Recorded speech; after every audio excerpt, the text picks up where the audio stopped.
ಇವಾ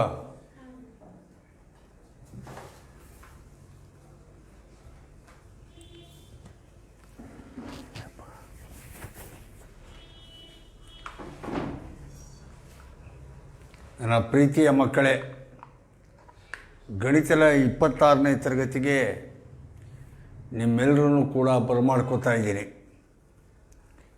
ನಿನ್ನೆ ದಿನ ನಾನು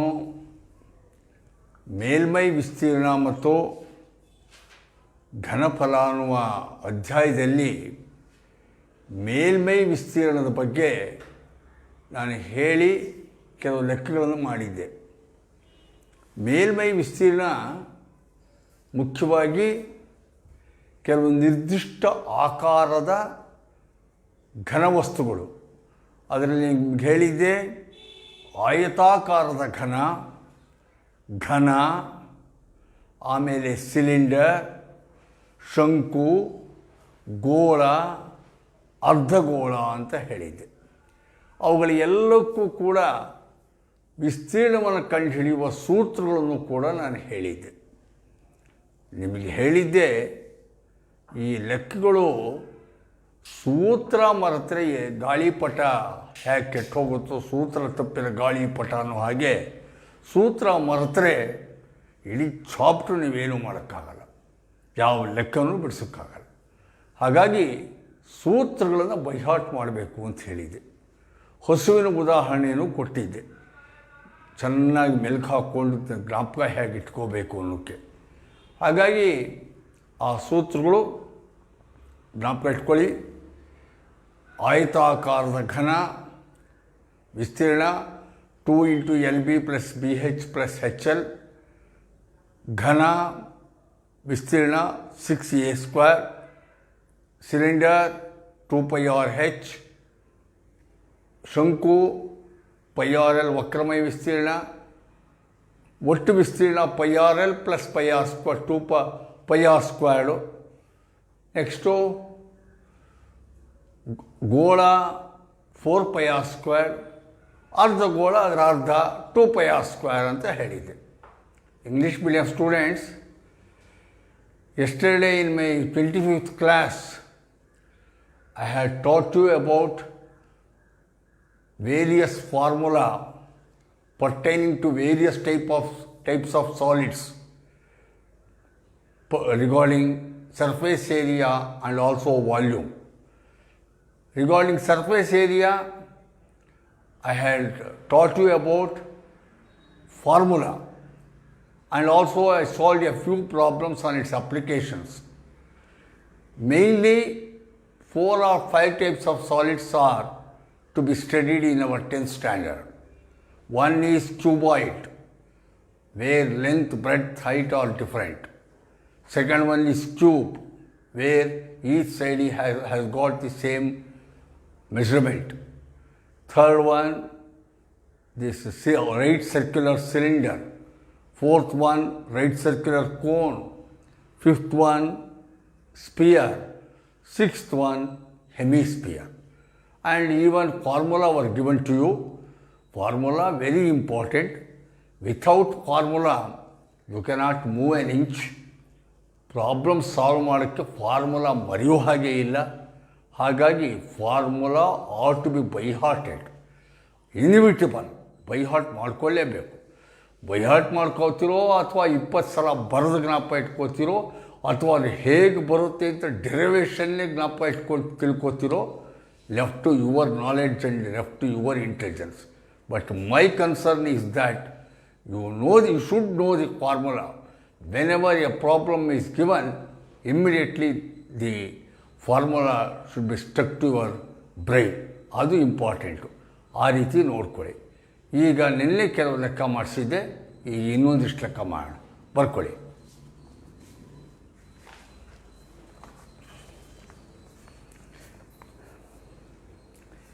ಇಪ್ಪತ್ತೊಂದು ಸೆಂಟಿಮೀಟರ್ ವ್ಯಾಸವಿರುವ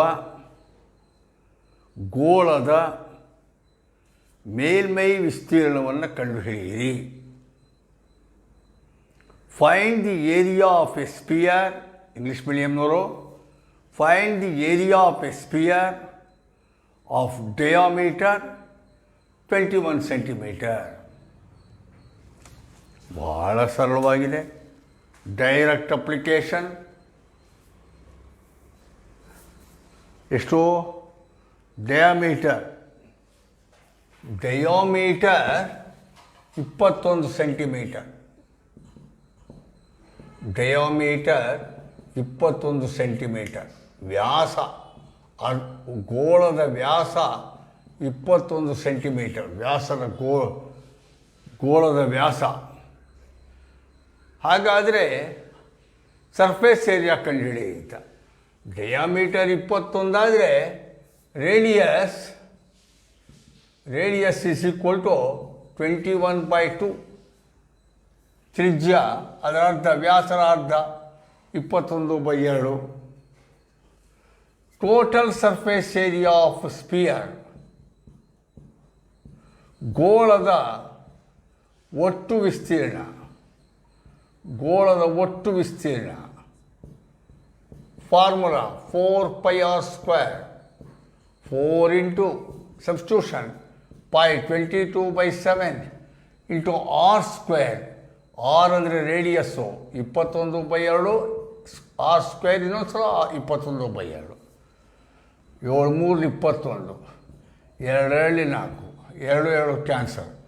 22 3 66, 66 ಇಂಟು 21, 1 6 6, 1 6 6, 2 6 12, 2 6 12, 1 13, 6 6 8, 1 3, 1386 ಚದರ ಸೆಂಟಿಮೀಟರ್. 1380 square centimetre. ಕರೆಕ್ಟಾ? ಭಾಳ ಸರಳವಾಗಿದೆ. ನೇರವಾದ ಅನ್ವಯ, ಡೈರೆಕ್ಟ್ ಅಪ್ಲಿಕೇಶನ್. ಇನ್ನೊಂದು ಲೆಕ್ಕ ಬರ್ಕೊಳ್ಳಿ.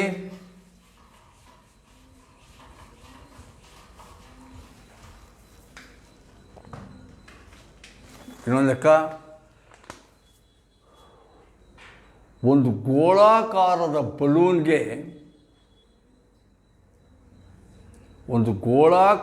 ಬಲೂನ್ಗೆ ಗಾಳಿಯನ್ನು ತುಂಬಿದರೆ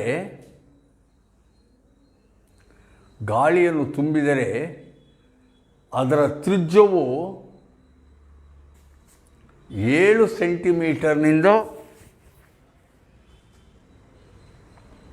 14 ಸೆಂಟಿಮೀಟರ್ಗೆ ಹೆಚ್ಚುತ್ತದೆ.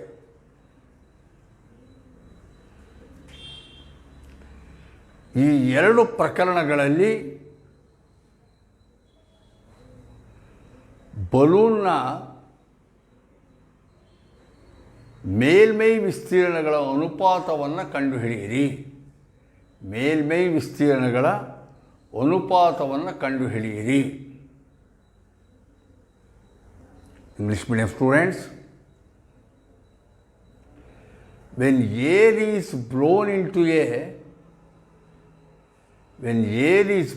into a balloon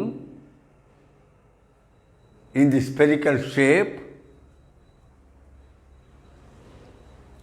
its radius increases from 7 centimeter to 14 centimeter. 7 centimeter to 14 centimeter. Find the ratio of its surface areas in these two cases.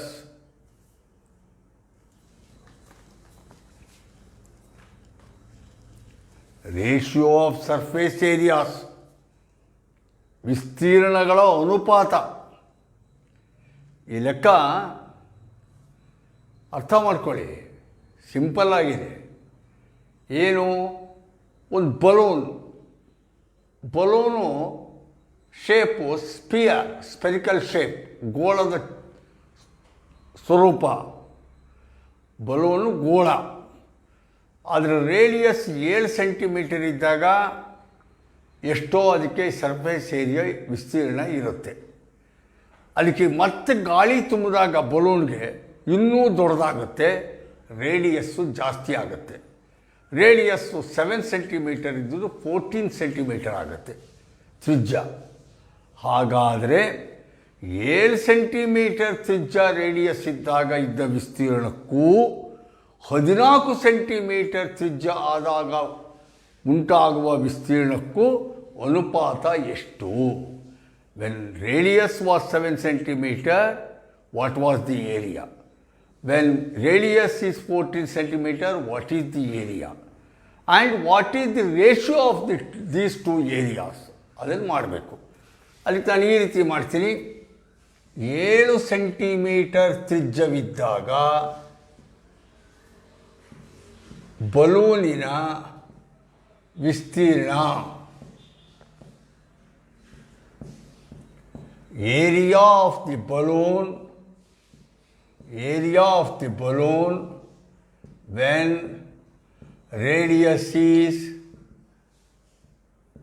7 centimeter, call it as A1. ಅದಕ್ಕೆ formula spear ಆದ್ದರಿಂದ 4 pi r square.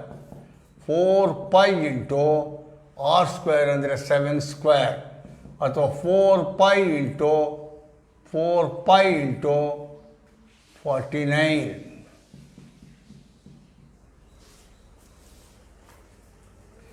ಎರಡನೇದು 14 centimetre ತ್ರಿಜ್ಯವಿದ್ದಾಗ 14 centimetre ತ್ರಿಜ್ಯವಿದ್ದಾಗ ಬಲೂನಿನ ವಿಸ್ತೀರ್ಣ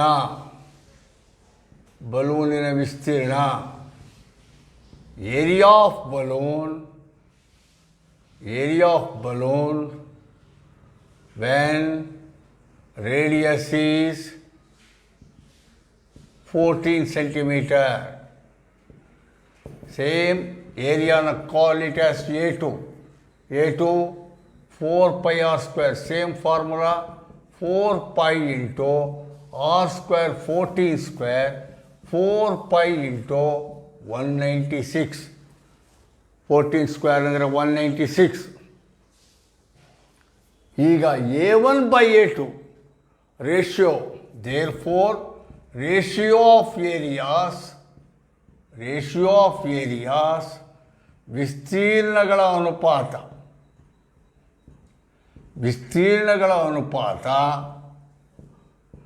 A1 by A2.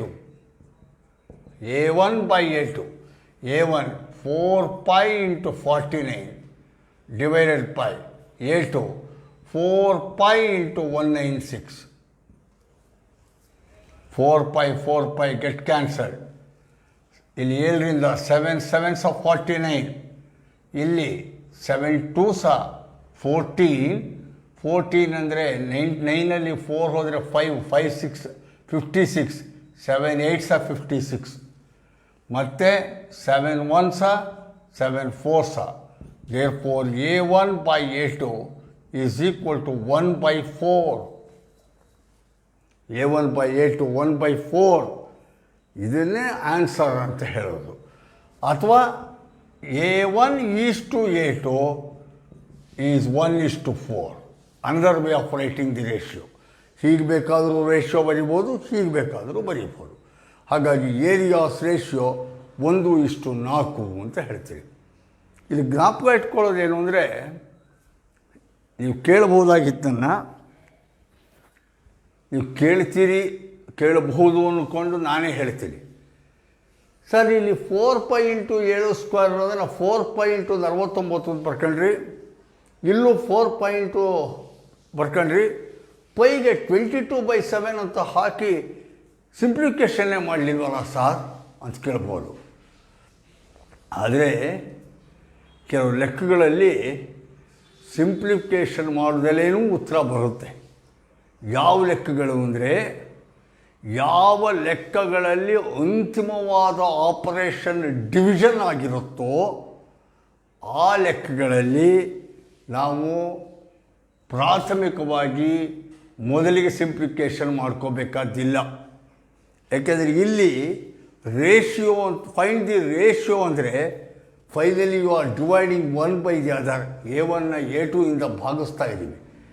A1ನ A2 ಇಂದ ಭಾಗಿಸ್ಬೇಕು ಕೊನೆಯಲ್ಲಿ ಅಂತ ಗೊತ್ತಾದಾಗ A1ನ simplification ಇಷ್ಟು ಉದ್ದ ಮಾಡಿಕೊಂಡು A2ನ ಸಿಂಪ್ಲಿಫಿಕೇಷನ್ ಇಷ್ಟು ಉದ್ದ ಮಾಡಿಕೊಂಡು A1 A2 ಭಾಗಿಸೋ ಬದಲಿಗೆ ಹಾಗಾಗೆ ಇಟ್ಕೊಂಡು ಫೈನಲಾಗಿ ಒಂದು ಸಲ ಸಿಂಪ್ಲಿಫಿಕೇಷನ್ ಮಾಡೋದು ಸುಲಭ ಇರುತ್ತೆ. ಆದ್ದರಿಂದ ನಿಮಗೆ ಹಿಂಟ್ ಕೆಲವು ಲೆಕ್ಕಗಳಲ್ಲಿ ನೀವೇ ಅರ್ಥ ಮಾಡ್ಕೋಬೇಕಾಗತ್ತೆ. ಈ ಲೆಕ್ಕದಲ್ಲಿ ಅಂತಿಮವಾಗಿ ನಾವು ಒಂದು ಕ್ವಾಂಟಿಟಿನ ಇನ್ನೊಂದು ಕ್ವಾಂಟಿಟಿಯಿಂದ ಭಾಗಿಸ್ಬೇಕು ಅಂತ ಕಂಡ್ರೆ ಆ ಕ್ವಾಂಟಿಟಿಗಳನ್ನ ಸಿಂಪ್ಲಿಫಿಕೇಷನ್ ಮಾಡಿಕೊಳ್ಳದೇ ಹಾಗೆ ಇಟ್ಕೊಂಡು ಒನ್ಸ್ ಫಾರ್ ಆಲ್ ಫೈನಲ್ ಆಗಿ ಸಿಂಪ್ಲಿಫಿಕೇಷನ್ ಮಾಡ್ಕೊಳ್ಳೋದು ಒಳ್ಳೆಯದು. ಅದಕ್ಕೆ ಒಂದು ಹಿಂಟ್ ಈ ಲೆಕ್ಕ, ಸರಿನಾ? Next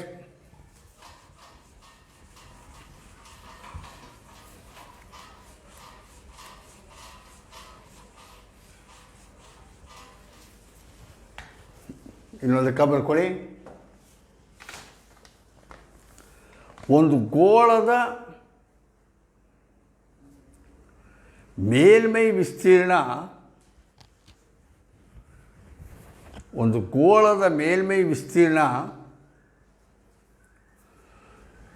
154 centimetre square.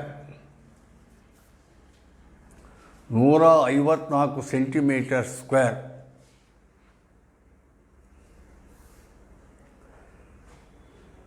ಹಾಗಾದರೆ ಅದರ ತ್ರಿಜ್ಯವೆಷ್ಟು?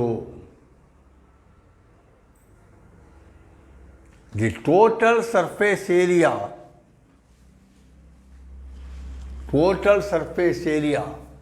of a sphere, total surface area of a sphere is 154 square centimeter. Find its radius. Find its radius. ಈಗ ಏರಿಯಾ ಆಫ್ ಸ್ಪಿಯರ್, ಗೋಳದ ವಿಸ್ತೀರ್ಣ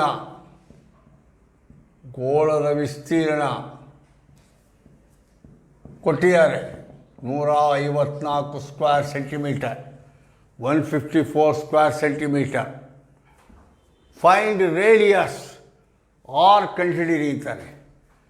ಏರಿಯಾ ಆಫ್ ಸ್ಪಿಯರ್ಗೆ formula 4πr square is equal to 154. Therefore, r squared is equal to 154 divided by 4 pi.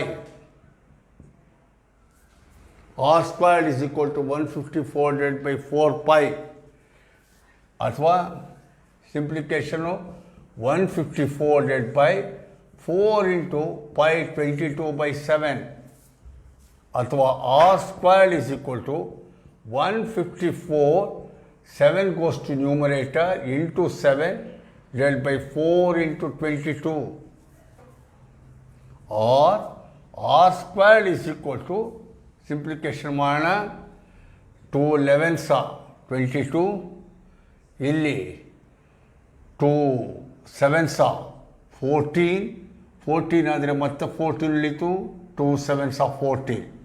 ಅಥವಾ 11 11 1s 11 7s 7 into 7 49 divided by 4. R squared is equal to 49 by 4. Therefore, R is equal to square root of 49 by 4. Or square root of 49 by 4. 49 ಗೆ square root to 7, 4 ಗೆ 2, 7 by 2. 7 by 2 ಅಂದರೆ 3.5 centimetre. So radius ತ್ರಿಜ್ಯ 3.5 centimetre. Direct application, formula, substitution, for simplification, get the value of r. ಆ ಸೂತ್ರದಲ್ಲಿ ಬೆಲೆಗಳನ್ನು substitute ಮಾಡಿದ್ದೀನಿ, R ಬೆಲೆ ತ್ರಿಜ್ಯದ ಬೆಲೆ ಕಂಡುಹಿಡಿದಿದ್ದೀನಿ. ಭಾಳ ಸರಳವಾಗಿರೋ ಲೆಕ್ಕ. ನೆಕ್ಸ್ಟ್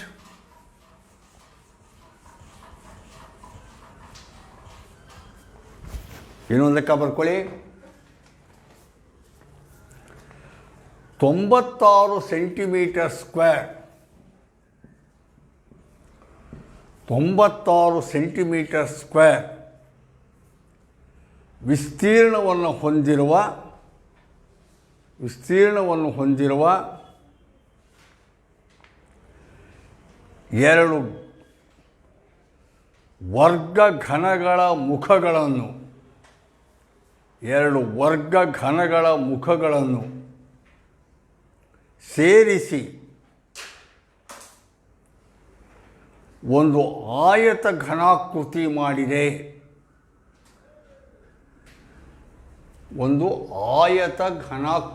ಮಾಡಿದೆ. ಈ ಆಯತ ಘನಾಕೃತಿಯ ಮೇಲ್ಮೈ ವಿಸ್ತೀರ್ಣವನ್ನು ಕಂಡುಹಿಡಿಯಿರಿ.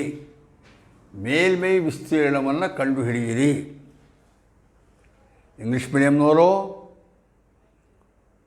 2 cubes of area 96 centimeter square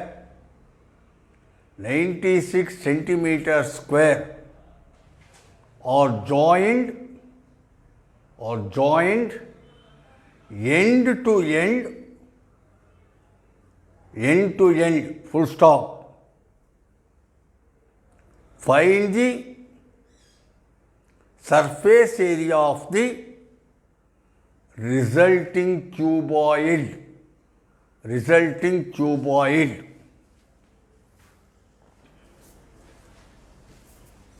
ಇಲ್ಲಿ ನೋಡಿ, ಕಾಂಬಿನೇಷನ್ ಆಫ್ 2 ಸಾಲಿಡ್ಸ್, ಎರಡು ಘನ ವಸ್ತುಗಳ ಸಂಯೋಜನೆ, ಕಾಂಬಿನೇಷನ್ ಆಫ್ ಸಾಲಿಡ್ಸ್. ಇದೇ ಆ್ಯಕ್ಚುಲ್ ಆಗಿ ನಿಮ್ಮ 10th standard syllabus. Combination of solids, ಎರಡು ಘನ ವಸ್ತುಗಳ ಸಂಯೋಜನೆ. ಇಲ್ಲಿ ನೋಡಿ, ಇಲ್ಲೊಂದು ಘನ ಕ್ಯೂಬ್,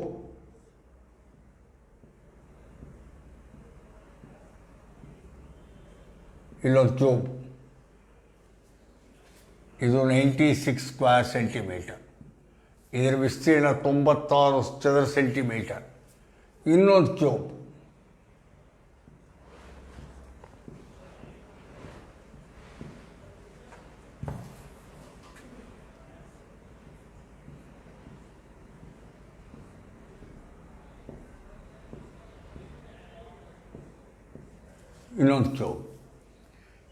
ಇದು 96 ಸ್ಕ್ವೇರ್ ಸೆಂಟಿಮೀಟರ್. ಎರಡು ಕ್ಯೂಬ್ಗಳು. ಇವೆರಡನ್ನು ಎಂಡ್ ಟು ಎಂಡ್ ಸೇರಿಸಿದರೆ, ಇವೆರಡೂ ಹೀಗೆ, ಇದು ಎರಡಿದೆ ಇಟ್ಕೊಳ್ಳಿ. ನೋಡಿ, ಇದೊಂದು ಕ್ಯೂಬ್ ಇರುತ್ತೆ, ಇದೊಂದು ಕ್ಯೂಬ್ ಇರುತ್ತೆ. ಎರಡನ್ನೂ ಸೇರಿಸಿದರೆ ಒಂದು ಕ್ಯೂಬ್ ಆಗುತ್ತೆ. ಕರೆಕ್ಟಾ? ಅಲ್ಲಿಗೆ ಎರಡು ಕ್ಯೂಬ್ಗಳು ಸೇರಿದ ಮೇಲೆ ಅದು ಕ್ಯೂಬ್ ಆಗಿ ಉಳಿಯೋಲ್ಲ, ಕ್ಯೂಬಾಯ್ಡ್ ಆಗುತ್ತೆ. ಯಾಕೆಂದರೆ ಲೆಂತು ಜಾಸ್ತಿ ಆಗುತ್ತೆ.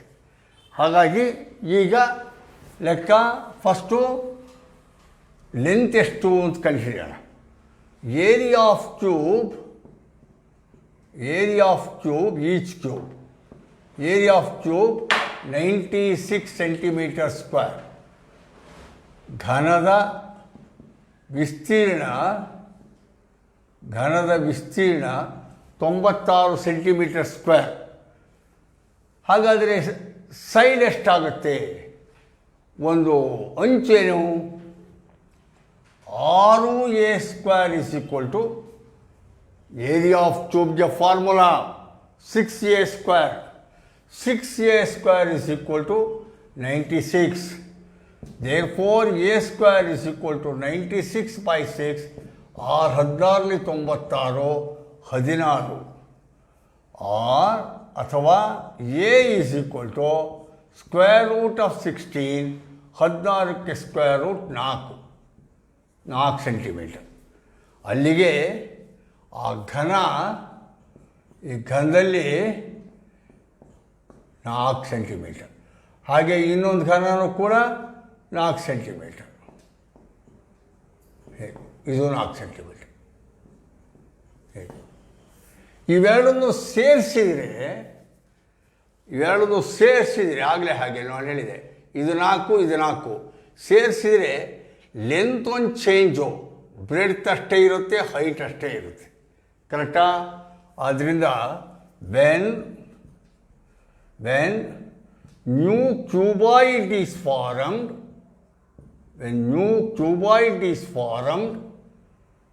ಇವೆರಡನ್ನೂ ಸೇರಿಸಿ ಹೊಸ ಆಯತ ಘನಾಕೃತಿ ರಚನೆಯಾದಾಗ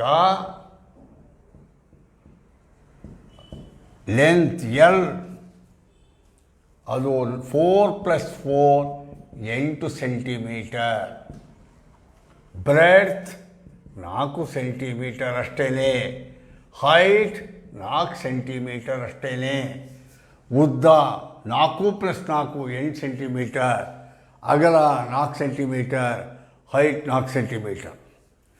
ಇದರ ಏರಿಯಾ ಅಂದರೆ area formula 2 × LB + BH + HL formula. A is equal to 2 × L × B 8 × 4 + B × H 4 × 4 + H × L 4 × 8. A is equal to 2 × 8 × 32 4 × 16 8 × 32. ಅಥವಾ A is equal to 2 × 32 16 48 48 32 80. ಅಥವಾ A is equal to 2 × 80 160 square centimetre. ಕರೆಕ್ಟಾ? A 160 square centimetre. Next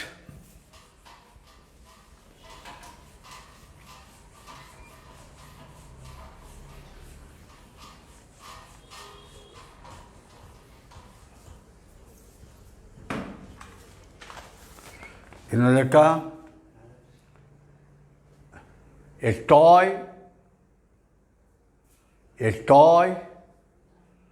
is in the form of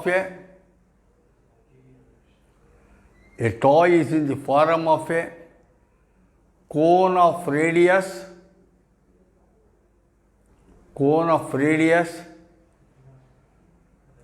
3.5 centimeter, 3.5 centimeter,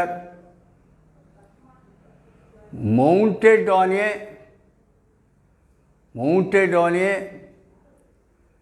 hemisphere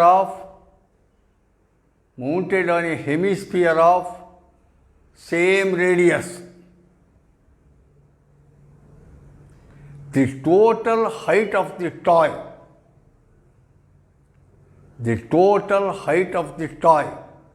is 15.5 centimeter, 15.5 centimeter. Find the total surface area of the toy. Kannada ಮೀಡಿಯಂನವರು ಒಂದು ಅರ್ಧಗೋಳದ ಮೇಲೆ ಅದೇ ತ್ರಿಜ್ಯವನ್ನು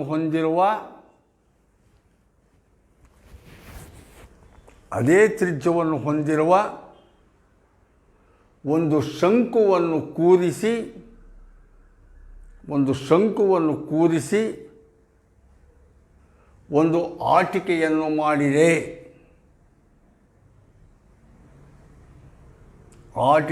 ಮಾಡಿದೆ. ಅವೆರಡರ ವೃತ್ತಾಕಾರದ ಪಾದದ ತ್ರಿಜ್ಯವು 3.5 ಸೆಂಟಿಮೀಟರ್ ಆಗಿದೆ. 3.5 ಸೆಂಟಿಮೀಟರ್ ಆಗಿದೆ. ಆಟಿಕೆಯ ಒಟ್ಟು ಎತ್ತರವು 15.5 ಸೆಂಟಿಮೀಟರ್ ಆದರೆ 15.5 ಸೆಂಟಿಮೀಟರ್ ಆದರೆ ಆಟಿಕೆಯ ಒಟ್ಟು ಮೇಲ್ಮೈ ವಿಸ್ತೀರ್ಣ ಎಷ್ಟು?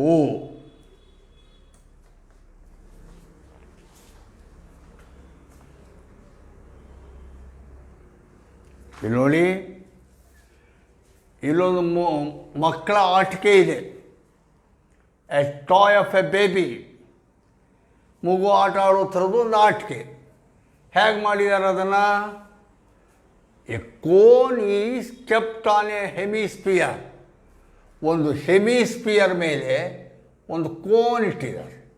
ಇದು ಹೆಮಿಸ್ಪಿಯರ್. ಇದರ ಮೇಲೆ ಒಂದು ಕೋನ್ ಇಟ್ಟಿದ್ದಾರೆ. ಇದು ಆಟಿಕೆ. ಇದು ಆಟಿಕೆ. Hemisphere, cone. ಇದರಲ್ಲಿ ಹೇಳ್ತಾ ಇದ್ದಾನೆ, ಕೋನ್ನ ರೇಡಿಯಸ್ ಹೇಳ್ತಾ ಇದ್ದಾನೆ. ಕೋನ್ನ ರೇಡಿಯಸ್ಸೇ ಹೆಮಿಸ್ಪಿಯರ್ನ ರೇಡಿಯಸ್ಸೂ ಆಗಿದೆ. Toy cone of radius 3.5 centimetre mounted on a hemisphere of same radius. ಹಾಗಾಗಿ ಕೋನ್ಗೂ 3.5 ಮತ್ತು ಇದು 3.5. ಕೋನ್ಗೂ 3.5, ಹೆಮಿಸ್ಪಿಯರ್ಗೂ 3.5. Total height of the cone, total height of the cone, ಇಲ್ಲಿಂದ ಇಲ್ಲಿವರೆಗೆ total height of the cone ಎಷ್ಟು ಹೇಳ್ತಾನೆ? Total height of the cone 15.5. Total height of the cone 15.5 ಅಂತಾನೆ. ಈಗ ಟೋಟಲ್ಲು ಆಟಿಕೆದು total height of the total height of toy 15.5. ಆಟಿಕೆಯ ಒಟ್ಟು ಎತ್ತರ 15.5. ಜ್ಞಾಪಕ ಇಟ್ಕೊಳ್ಳಿ, ಆಟಿಕೆಯ ಒಟ್ಟು ಎತ್ತರ 15.5 ಹೊರತು ಅದು ಶಂಕುವಿನ ಎತ್ತರವಲ್ಲ. ಚಿತ್ರ ನೋಡಿದರೂ ಗೊತ್ತಾಗುತ್ತೆ, ನೀವು ಅರ್ಥನೂ ಮಾಡ್ಕೋಬೇಕು. ಈ 15.5 centimetre height of the toy ಹೊರತು it is height of the toy but not height of the cone. ನಮಗೆ ಲೆಕ್ಕ ಮಾಡಬೇಕಾಗಿರೋದು ಹೈಟ್ ಆಫ್ ದಿ ಕೋನ್ ಬೇಕು. ಇದು height of the cone, H ಅಂತ ಬರ್ತಾರೆ. ಇದು ಹೈಟ್ ಆಫ್ ದಿ ಕೋನ್ ಬೇಕಾಗಿರೋದು. ಹಾಗಾಗಿ therefore height of the cone, ಶಂಕುವಿನ ಎತ್ತರ ಹೆಚ್ಚಂತೀನಿ. ಅದು ಹೇಗೆ? ಈ 15.5ರಲ್ಲಿ 3.5 ಮೈನಸ್ ಆದರೆ ಹೆಚ್ಚು ಬರುತ್ತೆ. ಅಲ್ಲಿಗೆ 15.5 ಮೈನಸ್ 3.5, ಅಲ್ಲಿಗೆ 15.5ರಲ್ಲಿ 3.5 ಕಳೆದ್ರೆ 12.0 ಅಥವಾ 12. ಇದು ಹೆಚ್. ರೇಡಿಯಸ್ ಕೊಟ್ಟಿದ್ದಾನೆ, ತ್ರಿಜ್ಯ.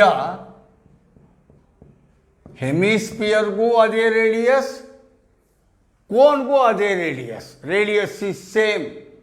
ಅರ್ಧಗೋಳಕ್ಕೂ ಅಷ್ಟೇ ತ್ರಿಜ್ಯ, ಶಂಕುವಿಗೂ ಅಷ್ಟೇ ತ್ರಿಜ್ಯ ಅಂತಾನೆ. ಎಷ್ಟು ತ್ರಿಜ್ಯ? 3.5 ಸೆಂಟಿಮೀಟರ್. ಆರ್ ಈಗ ಏರಿಯಾ ಕಂಡುಹಿಡೀರಿ ಅಂತಾನೆ. ಈಗ ಏರಿಯಾ ಕಂಡುಹಿಡಿಬೇಕಾದ್ರೆ total surface area of toy, ಆಟಿಕೆಯ ಒಟ್ಟು ವಿಸ್ತೀರ್ಣ, ಆಟಿಕೆಯ ಒಟ್ಟು ವಿಸ್ತೀರ್ಣ.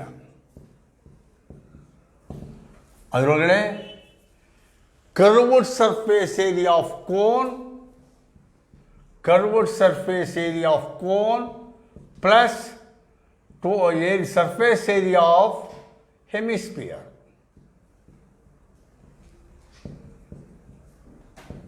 ಇಲ್ಲಿ ಕಾಂಬಿನೇಷನ್ ಆಫ್ ಎರಡಿದೆ, combination of cone plus hemisphere. ಹಾಗಾಗಿ ಆಟಿಕೆಯ ವಸ್ತು ವಿಸ್ತೀರ್ಣ ಶಂಕುವಿನ ವಕ್ರಮೈ ವಿಸ್ತೀರ್ಣ ಪ್ಲಸ್ ಅರ್ಧಗೋಳದ ವಿಸ್ತೀರ್ಣ, ಅರ್ಧಗೋಳದ ವಿಸ್ತೀರ್ಣ ಕರೆಕ್ಟಾ? ಅದಕ್ಕೆ ಫಾರ್ಮುಲಾ ಟೋಟಲ್ ಸರ್ಫೇಸ್ ಏರಿಯಾ ಒಟ್ಟು ವಿಸ್ತೀರ್ಣ ಪೈ ಆರ್ ಎಲ್ ಕೋನಕ್ಕೆ pi r l plus hemisphere 2 pi r square, pi r l plus 2 pi r square. ಇಲ್ಲಿ ಪೈ 22/7 ಗೊತ್ತು, ಆರ್ 3.5 ಗೊತ್ತು. ಒಂದೇ ಒಂದು ಅನ್ನೋನ್ ಕ್ವಾಂಟಿಟಿ ಎಲ್ ಗೊತ್ತಿಲ್ಲದೆ ಇರೋದು ಎಲ್ ಮಾತ್ರ. ಹಾಗಾಗಿ ಮೊದಲು ಎಲ್ ಕಂಡು ಹಿಡ್ಕೋಬೇಕು. ಹಾಗಾಗಿ ಈಗ ಇನ್ನೊಂದು ಸಬ್ ಸ್ಟೆಪ್ ಟು ಫೈಂಡ್ ಎಲ್, ಅದರೊಳಗಡೆ ಒಂದು ಸಬ್ ಎಲ್ ಕಂಡು ಹಿಡ್ಕೋಬೇಕು. ಎಲ್ ಕಂಡು ಹಿಡ್ಕೊಳ್ಳೋಕ್ಕೆ ಏನು ಸರ್ ಸೂತ್ರ ಹೇಳ್ಕೊಟ್ಟಿದ್ದೀನಿ. ಕೋನಲ್ಲಿ ಎಲ್ ಕಂಡು ಹಿಡ್ಕೊಳ್ಳೋಕ್ಕೆ ಸೂತ್ರ ಎಲ್ ಅಂದರೆ ಇದು ಎಲ್ ಓರೆ ಎತ್ತರ ಸ್ಲ್ಯಾಂಟ್ ಹೈಟ್. ಆದರೆ L is equal to square root of R square plus H square, R square plus H square. L is equal to square root of R square 3.5 square H square, H ಅಂದರೆ 12 square. L is equal to square root of 3.5 into 3.5, 3.5 into 3.5, 5 25 2, 5 3 15 17, 3 5 15, 1 3 3 9, 1 10, 5 7 5 12, 1 1 2, 1 1 1 2 ಸ್ಥಾನ, 1 1 2 ಸ್ಥಾನ, 12.25, 12.25 plus 12 square 144. ಅಥವಾ l is equal to square root of 144 12.25 ಕೂಡಿದರೆ 156.25. 144ಕ್ಕೆ 12.25 ಕೂಡ್ತೀನಿ, ಅಲ್ಲಿಗೆ 4 2 6, 4 1 5, 156.25. ಈಗ 156.25ಗೆ length ಕಂಡು ಹಿಡ್ಕೋಬೇಕು ಎಲ್. ಅಲ್ಲಿಗೆ ಸರಿ, ಲೆಂತ್ ಕಂಡು ಹಿಡಿಯೋಕ್ಕೆ ಸ್ಕ್ವೇರ್ ರೂಟ್ ತೆಗಿತೀನಿ. ಸ್ಕ್ವೇರ್ ರೂಟ್ 156.25ಗೆ ಸ್ಕ್ವೇರ್ ರೂಟ್, ಇಲ್ಲಿಗೆ ಎರಡಕ್ಕೊಂದು ಚುಕ್ಕಿ, ಇಲ್ಲಿಗೆ ಎರಡಕ್ಕೊಂದು ಚುಕ್ಕಿ, ಒಂದೊಂದೇ ಒಂದು, ಒಂದರಲ್ಲಿ ಹೊಂದ್ಕೊಳ್ಳೋದ್ರೆ 0, ಒಟ್ಟಿಗೆ 56 ಇಳಿಸ್ಕೊಂಡೆ, ಇಲ್ಲಿಗೆ 1 ಸೇರಿಸ್ಕೊಂಡೆ, 2 56 ಬರಬೇಕು ಅಂದರೆ ಇಲ್ಲಿ 2 ಹಾಕ್ಕೊಳ್ತೀನಿ. ಸರ್ 3 ಹಾಕ್ಕೊಂಡ್ರೆ ಆಗಲ್ವಾ ಸರ್? 3 ಹಾಕ್ಕೊಂಡ್ರೆ 3 3 9, 3 2 6, 69, 56ಕ್ಕಿಂತ ಜಾಸ್ತಿ ಕಳಿಯೋಕ್ಕಾಗಲ್ಲ. ಹಾಗಾಗಿ 3 ಆಗಲ್ಲ, 2 ಹಾಕ್ಕೋತೀನಿ. 2 ಹಾಕ್ಕೊಂಡ್ರೆ 2 4, 2 4, 6 ಕಳೆದ್ರೆ 2, 5 ಕಳೆದ್ರೆ 1, ಇನ್ನು 25 ಒಟ್ಟಿಗೆ ಇಳಿಸ್ಕೊಂಡೆ, ಇಲ್ಲಿಗೆ 2 ಸೇರಿಸ್ದೆ, 22 2 24 ಆಯಿತು. ಸೇರಿ ಕೂಡಿದ ಮೇಲೆ ಇಲ್ಲಿ 5 ಬರ್ತಾ ಇದೆ. ಇಲ್ಲಿ 5 ಬರಬೇಕಾದ್ರೆ 5 5 25, 5 ಅಂತ ಬರುತ್ತೆ. ಹಾಗಾಗಿ ಟ್ರೈ ವಿತ್ 5, 5ರಿಂದ ಗುಣಿಸ್ತೀನಿ. 5 5 25, 2 5 4 22, 22, 2 5 2 10, 2 12, 0 0 0 0. ಅಲ್ಲಿಗೆ ಇಲ್ಲಿ ಪಾಯಿಂಟ್ 2 ಸ್ಥಾನ ಇದಕ್ಕೆ 1 ಸ್ಥಾನಕ್ಕೆ ಇಡ್ತೀನಿ. ವರ್ಗಮೂಲ 2 ಇದ್ದರೆ 1ಕ್ಕೆ ಚುಕ್ಕಿ, ಅಲ್ಲಿಗೆ 12.5. ಎಲ್ ಇಸ್ ಈಕ್ವಲ್ ಟು 12.5 ವರ್ಗಮೂಲ ಕಂಡು ಹಿಡ್ಕೊಳ್ಳಿ. ಈಗ ಈ ಫಾರ್ಮುಲಾದಲ್ಲಿ ಸಬ್ಸ್ಟಿಟ್ಯೂಟ್ ಮಾಡ್ತೀನಿ. ಹಾಗಾಗಿ total surface area pi r l, pi ಅಂದರೆ 22, ಇಲ್ಲಿ ಸಬ್ಸ್ಟಿಟ್ಯೂಟ್ ಮಾಡ್ತಾ ಇದ್ದೀನಿ. ಪೈ 22/7 ಇಂಟು ಆರ್, ಆರ್ ಅಂದರೆ 3.5 into l 12.5 plus 2 pi r square, 2 into pi into 22/7 into r square 3.5 into 3.5. ಇದು ಹೀಗೆ ಬೇಕಾದ್ರೂ ಮಾಡ್ಬೋದು. ಅಥವಾ ಇದನ್ನು ಸಿಂಪ್ಲಿಕೇಶನ್ ಮಾಡಿಕೊಂಡು ಇಷ್ಟುದ್ದವ ಸಿಂಪ್ಲಿಕೇಶನ್ ಮಾಡೋ ಬದಲಿಗೆ ಬುದ್ಧಿವಂತ ಹುಡುಗರು ಒಂಚೂರು ಬುದ್ಧಿವಂತರು ಅಂತಾರಲ್ಲ, ದಡ್ರು ಯೋಚನೆ ಮಾಡ್ಬೋದು. ಸುಲಭವಾಗಿ ಒಂದು ಸ್ವಲ್ಪ ಮಾಡೋಣ ಅಂದರೆ ಇಲ್ಲೂ ಪೈ ಇದೆ, ಇಲ್ಲೂ ಆರಿದೆ, ಇಲ್ಲೂ ಪೈ ಇದೆ, ಇಲ್ಲೂ ಆರಿದೆ. ಆದ್ದರಿಂದ ಈ ಫಾರ್ಮುಲಾನೇ ನಾವು ಸ್ವಲ್ಪ ಸಂಕ್ಷೇಪಿಸ್ಕೊಂಡ್ರೆ ಟೋಟಲ್ ಸರ್ಫೇಸ್ ಏರಿಯಾ ಒಟ್ಟು ವಿಸ್ತೀರ್ಣ ಎಷ್ಟಾಗುತ್ತೆ? ಪೈ ಆರ್ ಕಾಮನ್ ತೊಗೊಂಡ್ರೆ ಇಲ್ಲಿ ಎಲ್ ಉಳಿಯುತ್ತೆ, ಇಲ್ಲಿ 2 ಪೈ ಕಾಮನ್ ತೊಗೊಂಡೆ, ಆರ್ ಕಾಮನ್ ತೊಗೊಂಡೆ, ಒಂದು ಆರ್ ಉಳಿಯುತ್ತೆ. ಅಲ್ಲಿಗೆ total surface area pi r into l plus 2r. ಈಗ ಸುಲಭ ಸಂಕ್ಷೇಪಿಸೋದು. ಪೈ ಅಂದರೆ 22/7, ಆರ್ ಅಂದರೆ 3.5 ಇಂಟು ಎಲ್ ಅಂದರೆ 12.5 ಪ್ಲಸ್ 2r. 2 ಇಂಟು 3.5, 3.5ನ 2ನಿಂದ ಗುಣಿಸ್ಕೊಂಡ್ರೆ 7.0, ಅಥವಾ 22/7 ಇಂಟು 3.5 ಇಂಟು 12.5 ಪ್ಲಸ್ 7 19.5. 7ರಿಂದ 0.7 35. ಈಗ ಗುಣಿಸಿದರೆ 22 ಇಂಟು 5, 22 ಇಂಟು 0.5, 5 10, 5 10, 1 11, ಪಾಯಿಂಟ್ 1 ಹೊರಟೋಯ್ತು 11. 11 ಇಂಟು 19.5, ಅಲ್ಲಿಗೆ 11 5 55ಕ್ಕೆ 5, 5 11 9 99, 5 104ಕ್ಕೆ 4 10, 11 11 10 21 ಪಾಯಿಂಟ್ 214.5 ಗುಣಿಸಿದ್ದೀನಿ ಅಷ್ಟೇ. 214.5 ಸ್ಕ್ವೇರ್ ಸೆಂಟಿಮೀಟರ್, 214.5 ಸ್ಕ್ವೇರ್ ಸೆಂಟಿಮೀಟರ್ ಅಂತ ಬಂತು.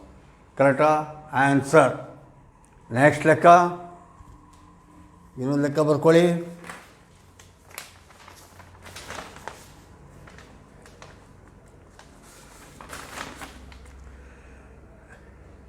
A cubical block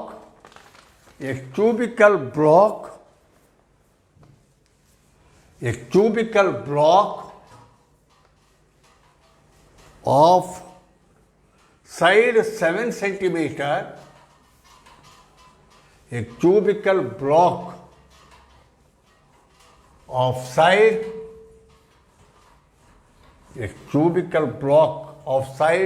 7 centimeter, a cubical block of side 7 centimeter is surmounted by a hemisphere, full stop. What is the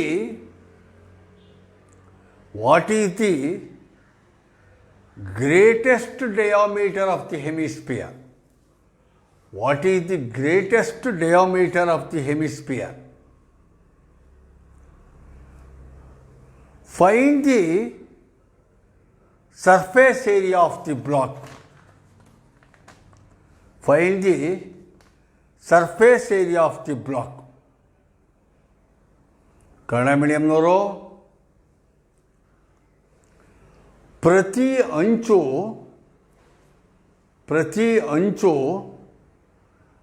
7 centimetre ಹೊಂದಿರುವ ವರ್ಗ ಘನಾಕೃತಿಯ ಒಂದು ವಸ್ತುವಿನ ಮೇಲ್ಮುಖದ ಮೇಲೆ ಅರ್ಧಗೋಳವನ್ನು ಇರಿಸಿದೆ.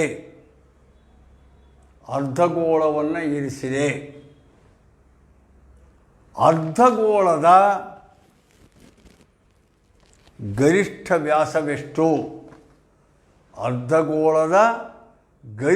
ವ್ಯಾಸವೆಷ್ಟು? ಈ ಪೂರ್ಣ ಘನಾಕೃತಿಯ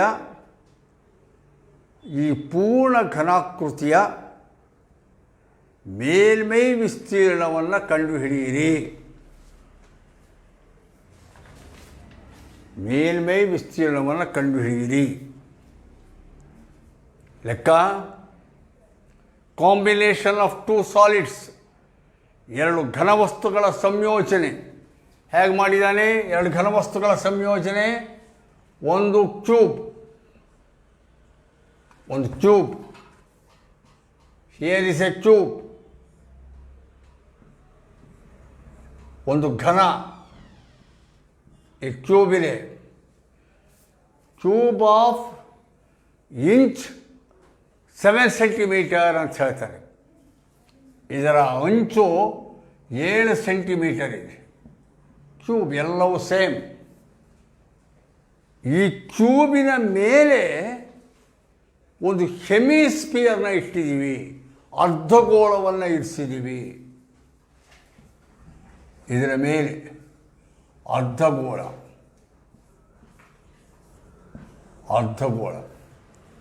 ಇದರ ಮೇಲೆ ಅರ್ಧಗೋಳ ಇರಿಸಿದ್ದೀವಿ. ಹಾಗಾದರೆ ಏರಿಯಾ ಕಂಡುಹಿಡೀರಿ ಅಂತಾನೆ, ವಿಸ್ತೀರ್ಣ ಕಂಡುಹಿಡೀರಿ ಅಂತ. ಅದಕ್ಕೆ ಮುಂಚೆ ಅವನು ಕೇಳ್ತಿದ್ದಾನೆ, what is the greatest diameter? ಅಂತ ಕೇಳ್ತಾ ಇದ್ದಾನೆ. ಅತಿ ಹೆಚ್ಚು ಉದ್ದದ ವ್ಯಾಸ ಎಷ್ಟು ಅಂತ ಕೇಳ್ತಾನೆ. ನೋಡಿ, ಇದು ಸೈಡ್ 7 ಸೆಂಟಿಮೀಟರ್ ಇರೋದ್ರಿಂದ ಕ್ಯೂಬು, ಇದರ ಮೇಲೆ ನೀವು ಒಂದು ಗೋಳವನ್ನು ಇರಿಸಿದರೆ, ಅರ್ಧಗೋಳವನ್ನು ಹೀಗೆ ಇರಿಸಿದರೆ, ಆ ಅರ್ಧಗೋಳದ ವ್ಯಾಸ ಅದು 4 ಸೆಂಟಿಮೀಟರ್ ಇರುತ್ತೆ ಮ್ಯಾಕ್ಸಿಮಮ್. ಯಾಕೆಂದರೆ ಅದ್ರ ಕ್ಯೂಬ್ ಇಂಚೇ 4 ಸೆಂಟಿಮೀಟರ್ ಇರೋದ್ರಿಂದ left to our common sense, ನಮ್ಮ ಸಾಮಾನ್ಯ ಜ್ಞಾನಕ್ಕೆ ಹೊಳೆಯುತ್ತೆ. Diameter is maximum length, diameter of maximum length, ಗರಿಷ್ಠ ವ್ಯಾಸದ ಉದ್ದ 7 ಸೆಂಟಿಮೀಟರ್. ಡಯಾಮೀಟರ್ 7 ಸೆಂಟಿಮೀಟರ್ ಆದರೆ ರೇಡಿಯಸ್ ಈಸ್ ಈಕ್ವಲ್ ಟು ತ್ರಿಜ್ಯ 7/2. ಈಗ total surface area of solid, ಈ ವಸ್ತುವಿನ ಒಟ್ಟು ಏರಿಯಾ, ವಸ್ತುವಿನ ಒಟ್ಟು ವಿಸ್ತೀರ್ಣ, ಅದು ಮೊದಲು ಕ್ಯೂಬ್ನ ಏರಿಯಾ ಆಫ್ ಕ್ಯೂಬ್, ಘನದ ವಿಸ್ತೀರ್ಣ ಪ್ಲಸ್ ಹೆಮಿಸ್ಫಿಯರ್ನ ವಿಸ್ತೀರ್ಣ, ಅರ್ಧಗೋಳದ ವಿಸ್ತೀರ್ಣ,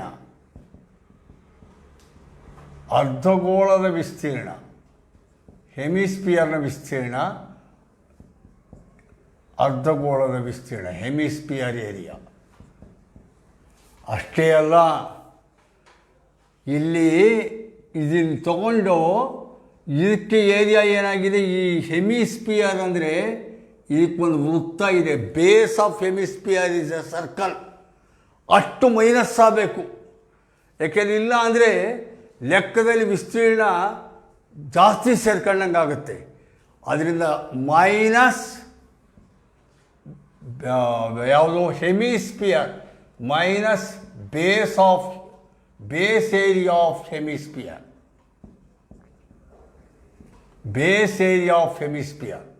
ಅರ್ಧಗೋಳದ ಪಾದರ ವಿಸ್ತೀರ್ಣ,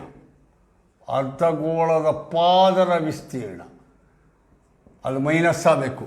ಯಾಕೆಂದರೆ ಇದರ ಮೇಲೆ ಗೋಳ ಕೂರಿಸಿದ್ರೆ ಇಷ್ಟು ಮೈನಸ್ ಆಗಬೇಕು. ಅದರಿಂದ ಅಲ್ಲಿಗೆ total surface area is equal to formula area of cube, ಘನದ ವಿಸ್ತೀರ್ಣ 6a² ಪ್ಲಸ್ ಅರ್ಧಗೋಳದ ವಿಸ್ತೀರ್ಣ area of hemisphere 2πr² minus ವೃತ್ತರ ವಿಸ್ತೀರ್ಣ πr², ಅಥವಾ total surface area is equal to 6a² plus 2πr² minus πr². Substitution, ಒಟ್ಟು ವಿಸ್ತೀರ್ಣ is equal to total surface area, ಒಟ್ಟು ವಿಸ್ತೀರ್ಣ 6a², 6 ಇಂಟು ಎ ಅಂದರೆ ಸೈಡ್ ಕೊಟ್ಟಿದ್ದಾನೆ 7 centimetre, 7² plus pi 22/7 into r square. R ಅಂದರೂ ಕೂಡ ಆರ್ ಅಂದರೆ 7/2 ಇಂಟು 7/2 ಸ್ಕ್ವೇರ್. ಆದ್ದರಿಂದ ಇದು 7 7 ಕ್ಯಾನ್ಸಲ್, 2 11 22. ಇದು 6 ಇಂಟು 7 ಸ್ಕ್ವೇರ್ 49 ಪ್ಲಸ್ ಇದು 11 7 77 ಡಿವೈಡೆಡ್ ಬೈ 2. ಕರೆಕ್ಟಾ? ಅಥವಾ 6 9 54, 5 6 4 24, 5 29, 294 ಪ್ಲಸ್ 77/2. ಕರೆಕ್ಟಾ? L C M 2, 2 4 8, 2 9 18, 2 4 1 5 plus 77 ಕೂಡಿದರೆ 8 7 15, 8 7 15, 1 7 8 8 16, 1 5 6 /2. ಕರೆಕ್ಟಾ? ಅಲ್ಲಿಗೆ 665 ಡಿವೈಡೆಡ್ ಬೈ 2. 2 3 6 0, 2 3 6 0, 5 2 4, 1.0, 2 5 332.5 square centimetre. ಕರೆಕ್ಟಾ?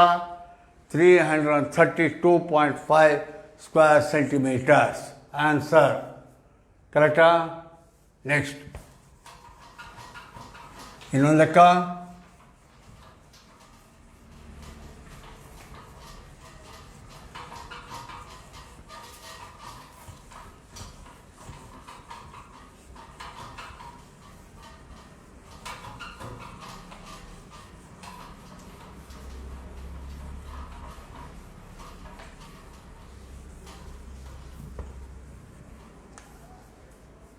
ಇನ್ನೊಂದು ಲೆಕ್ಕ ಬರ್ಕೊಳ್ಳಿ.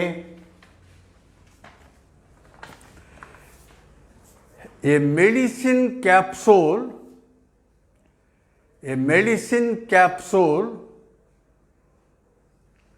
is in the shape of a cylinder. Is in the shape of a cylinder with two hemispheres stuck to each of its ends. Full stop. The length of the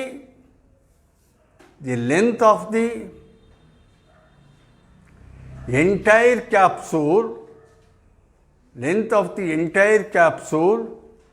is 14 mm and the diameter of capsule is 5 mm. Find its surface area. Kannada ಮೀಡಿಯಂನವರು ಒಂದು ಔಷಧದ ಮಾತ್ರೆಯ ಆಕಾರವು cylinder ಆಗಿದ್ದು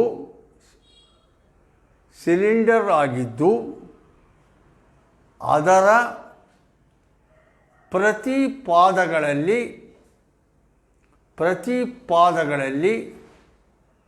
ಅರ್ಧಗೋಳಗಳನ್ನು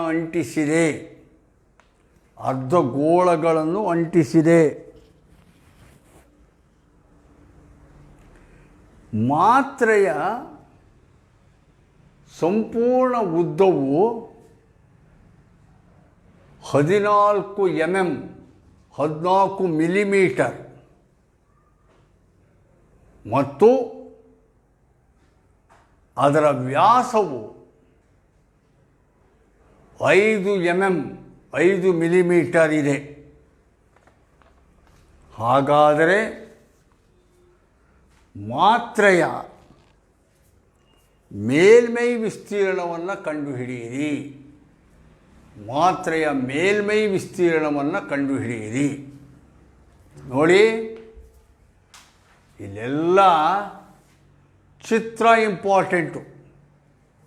ಚಿತ್ರ ಒಂದು rough sketch, ಸ್ಥೂಲ ಚಿತ್ರ ನೋಡ್ಕೊಳ್ಳಿ. ಮಾತ್ರೆ medicinal capsule is the form of A cylinder. ಅದು ಒಂದು ಸಿಲಿಂಡರ್ನ ರೂಪದಲ್ಲಿದೆ ಮಾತ್ರೆ. ಕರೆಕ್ಟಾ? ಸಿಲಿಂಡರ್ನ ರೂಪದಲ್ಲಿದೆ. ಅಷ್ಟೇ ಅಲ್ಲ, ಆ ಸಿಲಿಂಡರ್ನ ಪ್ರತಿ ಪಾದಕ್ಕೆ ಒಂದು ಹೆಮಿಸ್ಪಿಯರ್ನ ಅಂಟಿಸಿದೆ. ಪ್ರತಿ ಪಾದಕ್ಕೆ ಒಂದು ಹೆಮಿಸ್ಪಿಯರ್ನ ಅಂಟಿಸಿದೆ. ಇದು ಮಾತ್ರೆ. Cylinder, 2 hemisphere stuck to its 2 ends. ಇದು ಸಿಲಿಂಡರ್ನ ಆಕಾರದಲ್ಲಿದೆ ಮಾತ್ರೆ. 2 ತುದಿಗಳಲ್ಲಿ 2 ಅರ್ಧಗೋಳಗಳನ್ನು ಅದಕ್ಕೆ ಲಗತ್ತಿಸಿದ್ದೀವಿ. ಅವನು ಹೇಳ್ತಾನೆ, total length of the tablet, ಈ ಕ್ಯಾಪ್ಸೂಲ್ನ ಮಾತ್ರೆಯ ಒಟ್ಟು ಉದ್ದ 14 mm. ಕರೆಕ್ಟಾ? ಮತ್ತು ಇದರ ವ್ಯಾಸ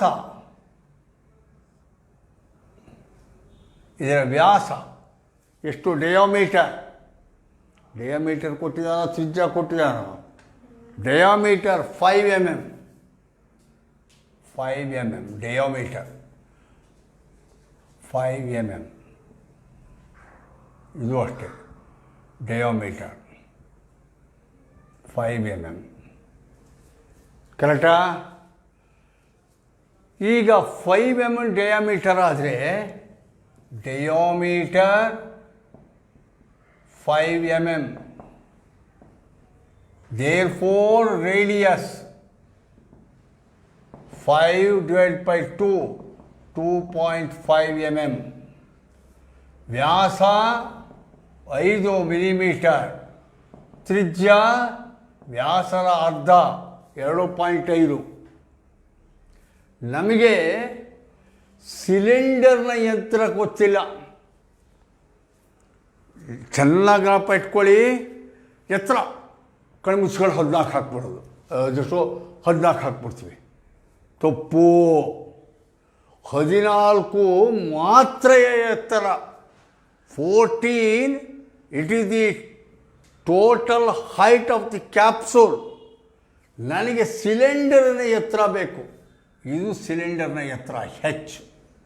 ಸಿಲಿಂಡರ್ನ ಎತ್ತರ ಇಷ್ಟು ಮಾತ್ರ. ಸಿಲಿಂಡರ್ನ ಎತ್ತರ ಹೆಚ್ಚು. ಸಿಲಿಂಡರ್ನ ಎತ್ತರ ಬೇಕು ಅಂದರೆ ಅದಕ್ಕೆ ಫಾರ್ಮುಲಾ ಇದೆ. ನಾವು ನೋಡಿಕೊಂಡ್ರೆ ಚಿತ್ರದಲ್ಲೂ ಗೊತ್ತಾಗುತ್ತೆ.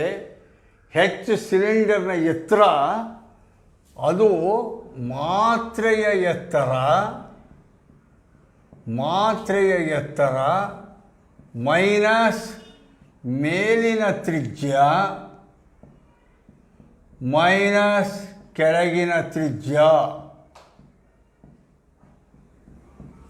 height of the cylinder, ಸಿಲಿಂಡರಿನ ಎತ್ತರ, ಮಾತ್ರೆ ಎತ್ತರ ಅಂದರೆ ಇಲ್ಲಿ height of capsule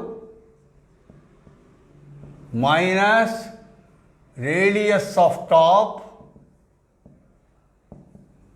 minus radius of base. ಅಲ್ಲಿಗೆ ಹೆಚ್ಚು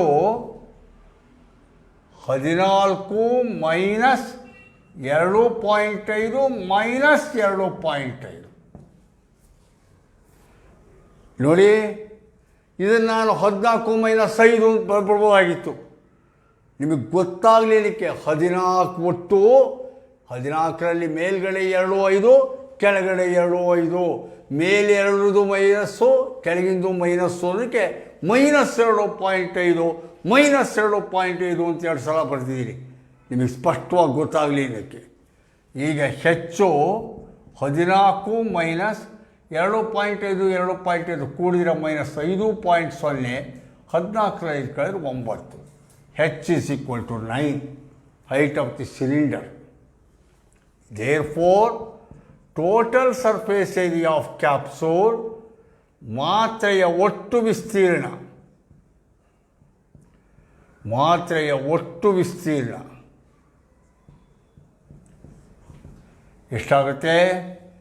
ಸಿಲಿಂಡರ್ನ ವಕ್ರಮಯ ವಿಸ್ತೀರ್ಣ, curved surface area of cylinder, plus area of top hemisphere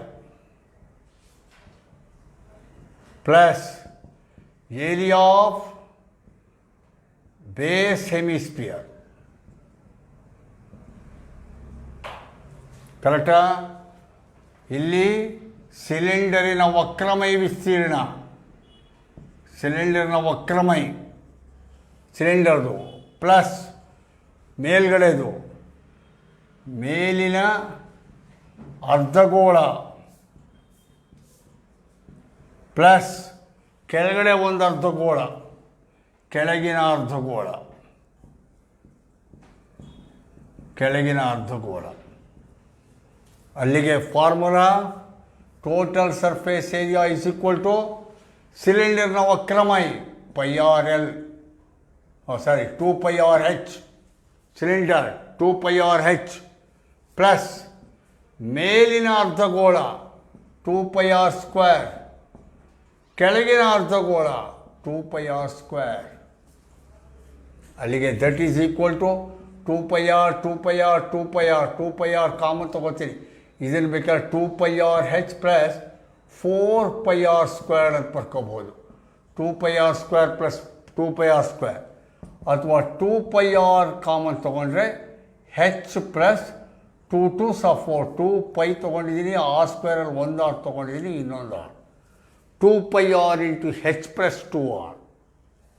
substitution 2 into π 22/7 into r 5/2 into h ಅಂದರೆ ಕಂಡುಹಿಡಿದಿದ್ದೀವಿ, h 9 plus 2r, 2 into r ಅಂದರೆ 5, ಅಥವಾ 2 into 22/7 into 5/2 into 9 plus 5 14. 2 get cancelled, 7 14, ಅಲ್ಲಿಗೆ 22 into 5 10, 22 into 10 ಅಂದರೆ 220 ಸ್ಕ್ವೇರ್ ಮಿಲಿಮೀಟರ್, ಚದರ millimetre. ಮಾತ್ರೆಯ ವಿಸ್ತೀರ್ಣ 220 square millimetre. ಇದು ಲೆಕ್ಕ. ಇದರಲ್ಲೆಲ್ಲ ನೋಡಿ ನೀವು cylinder hemisphere, cylinder cone, tube hemisphere, combination of 2 or 3 different solids, 2 ಅಥವಾ 3 ವಿವಿಧ ಆಕಾರಗಳ ಘನವಸ್ತುಗಳನ್ನು ಸಂಯೋಜಿಸಿದರೆ ಒಟ್ಟು ವಿಸ್ತೀರ್ಣ ಎಷ್ಟು ಅಂತ ಕಂಡುಹಿಡಿದು ಲೆಕ್ಕ ಮಾಡಿದ್ದೀವಿ. ಈ ಲೆಕ್ಕಗಳಲ್ಲಿ ಜ್ಞಾಪ ಇಟ್ಕೊಳ್ಳಿ, ಇಂಪಾರ್ಟೆಂಟ್. ಮೊದಲಿಗೆ ಫಸ್ಟ್ ಸ್ಟೆಪ್ ಚಿತ್ರ, ಒಂದು ಸ್ಥೂಲವಾದ ರೇಖಾಚಿತ್ರ. ಎರಡನೇದು ಅದಕ್ಕೆ ಅಪ್ರೋಪ್ರಿಯೇಟ್ ಫಾರ್ಮುಲಾ, ಸೂಕ್ತವಾದ ಸೂತ್ರ. ಮೂರನೇದು ಬರೀ ಸಂಕ್ಷೇಪಿಸೋದು, ಸಿಂಪ್ಲಿಫಿಕೇಷನ್. ಇದರೊಳಗಡೆ ಚಿತ್ರ ಬರ್ಕೊಂಬಿಟ್ರೆ ಸೂತ್ರ ಬಂದ್ಬಿಡುತ್ತೆ, ಅವೇಳು ಬೇಗ ಆಗುತ್ತೆ. ಚಿತ್ರ ಬುದ್ಧಿವಂತಿಕೆಯಲ್ಲಿ ಮಾಡ್ಕೋಬೇಕು. ಚಿತ್ರ ಸರಿಯಾದರೆ ಸೂತ್ರ ಕರೆಕ್ಟ್ ಆಗುತ್ತೆ, ಸೂತ್ರ ಕರೆಕ್ಟ್ ಆದರೆ ಸಿಂಪ್ಲಿಫಿಕೇಷನ್ ಆಟೋಮೆಟಿಕ್ಕಾಗಿ ಬರುತ್ತೆ. ಸಿಂಪ್ಲಿಫಿಕೇಷನ್ ಮಾತ್ರ ಈ ಎಲ್ಲ ಲೆಕ್ಕಗಳಲ್ಲಿ, ನಾಳೆ ಮಾಡಿಸೋ ಲೆಕ್ಕದಲ್ಲೂ ಅಷ್ಟೇ, ಈ ಲೆಕ್ಕಗಳಲ್ಲೆಲ್ಲ ಈ ಸಂಕ್ಷೇಪಿಸುವ ಪ್ರಕ್ರಿಯೆ, ಸಿಂಪ್ಲಿಫಿಕೇಷನ್ ಪ್ರೋಸೆಸ್ ಸ್ವಲ್ಪ ಜಾಸ್ತಿ ಇರುತ್ತೆ, ವಿಗರಸ್ ಆಗಿರುತ್ತೆ. ಹಾಗಾಗಿ ನಾಳೆ ಮತ್ತೆ ನಾವು ಇದನ್ನು ಕಂಟಿನ್ಯೂ ಮಾಡೋಣ. ಅಷ್ಟೇ ಅಲ್ಲ, ನಾಳೆ ಕ್ಲಾಸಲ್ಲಿ ನಾನು volume of the combination of solids, ವಿವಿಧ ಘನವಸ್ತುಗಳ ಸಂಯೋಜನೆಯ ಘನಫಲ ಗಾತ್ರವನ್ನು ಕಂಡುಹಿಡಿಯುವುದು. ಇದುವರೆಗೂ ಮಾಡಿದ್ದು ವಿಸ್ತೀರ್ಣ, ನಾಳೆ ವಾಲ್ಯೂಮ್ ಘನಫಲವನ್ನು ಕಂಡುಹಿಡಿಯುವ ಲೆಕ್ಕ ಮಾಡೋಣ. ನಮಸ್ಕಾರ. ನಿಮ್ಮ ಭೇಟಿ ನಾಳೆ ರಾತ್ರಿ 7 ಗಂಟೆಗೆ.